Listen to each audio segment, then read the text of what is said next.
Assalamualaikum warahmatullahi wabarakatuh. Halo anak-anak hebat, apa kabar? Bertemu lagi dengan Bu Nabila. Hari ini kita akan belajar tentang kepemimpinan Khulafaur Rasyidin. Sebelum itu mari bersama-sama membaca doa sebelum memulai pembelajaran. Bismillahirrahmanirrahim. Rabbi zidni ilma warzuqni fahma. Rabbi shrah li sadri wa yassir li amri wahlul 'uqdatam min lisani yafqahu qawli. Amin. Baik, mari kita simak dan tonton videonya sampai selesai ya. Sebelum kita mulai, kita harus mengetahui dulu apa sih tujuan dari pembelajaran sejarah kebudayaan Islam ini. Yang pertama, peserta didik mampu menjelaskan tentang Khulafaur Rasyidin.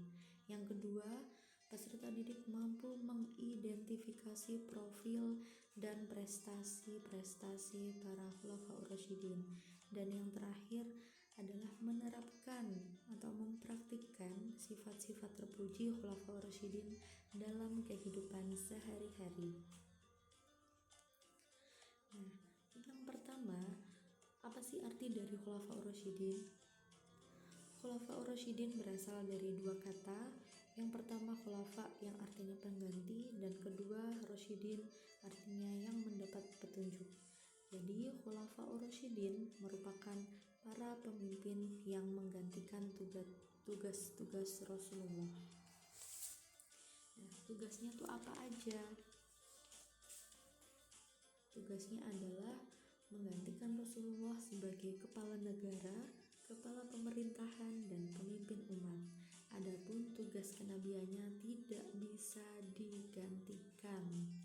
Ya, Khulafaur Rasyidin memegang kendali pemerintahan selama kurang lebih 30 tahun.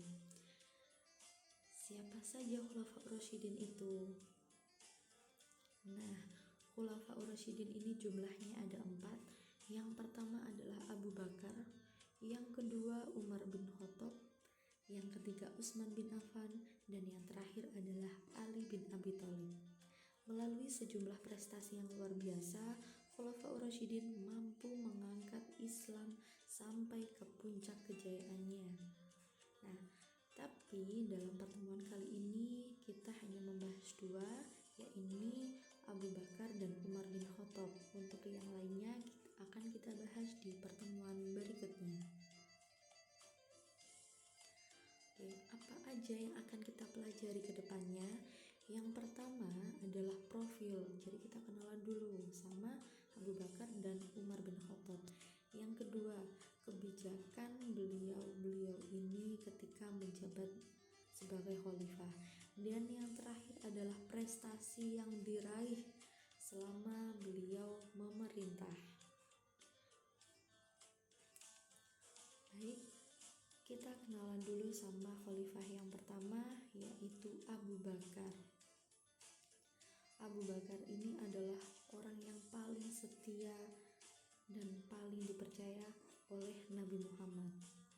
Nah, beliau ini dipilih menjadi khalifah melalui musyawarah antara kaum Muhajirin dan kaum Ansor di Saqifah Bani Sa'idah.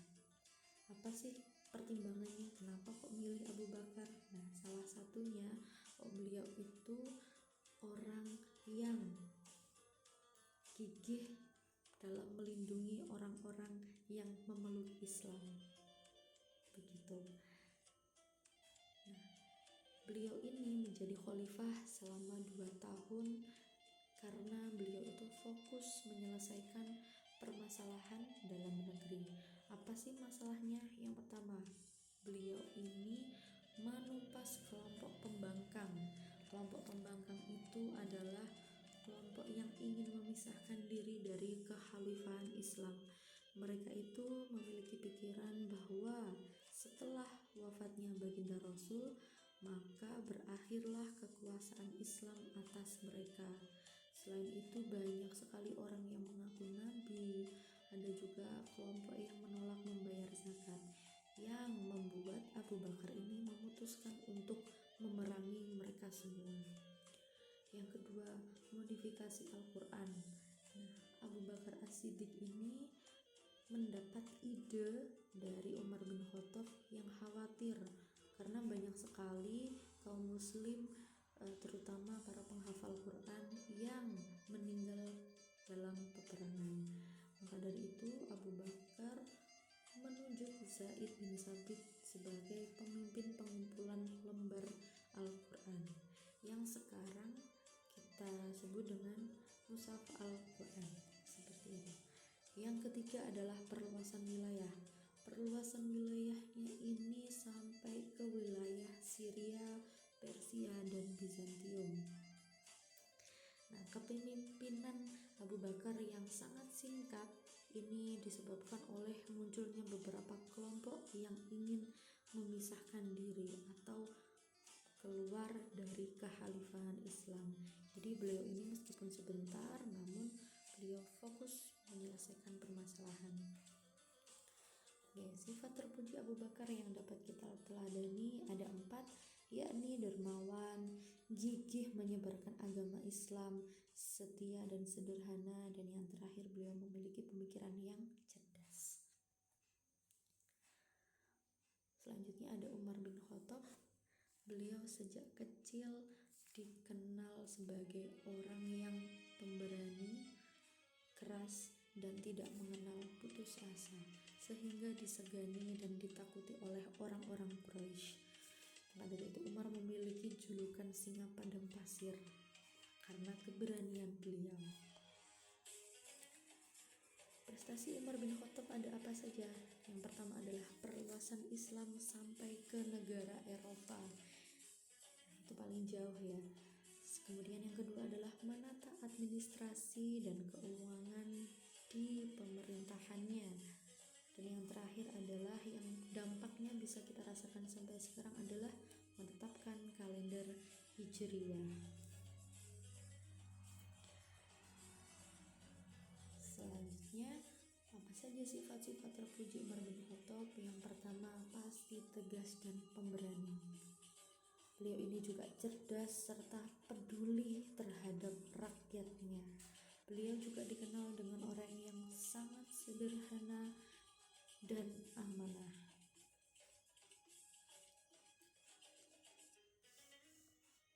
Dari cerita-cerita tersebut kita dapat memetik banyak sekali pelajaran hidup, hikmah yang penting dari kisah Khulafaur Rasyidin. Islam banyak sekali memperoleh manfaat dari kepemimpinan Khulafaur Rasyidin. Maka dari itu kita harus menjadikan mereka sebagai contoh dalam kehidupan kita.